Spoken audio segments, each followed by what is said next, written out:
Hi, today I'm going to show you my new solar-powered fountain pump. It has a battery backup, it has 10 nozzles, tubing and more. Let's take a look at it. So here's an example of one of the nozzles that I have on there. As I mentioned, there are 10 different nozzles and there's also PVC tubing.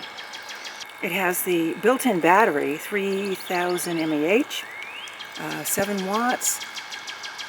I'm going to switch out the nozzle and show you a different pattern.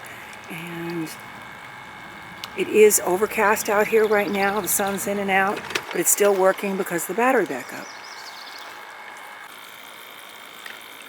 So here's another one of the spray patterns.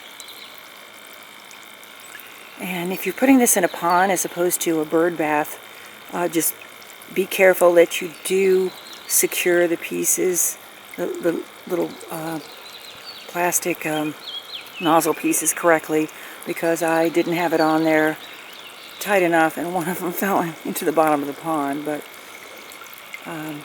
no big deal. I really like this. So here is the solar panel.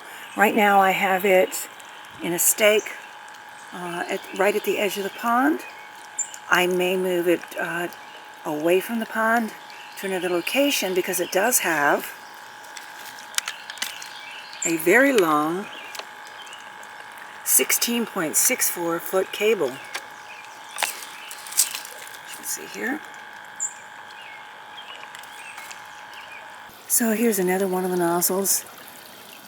I don't want to keep changing out all of them because it's disturbing the water lilies. But I think I'll keep this one on for now. So that's a look at my new solar fountain. Thanks for watching.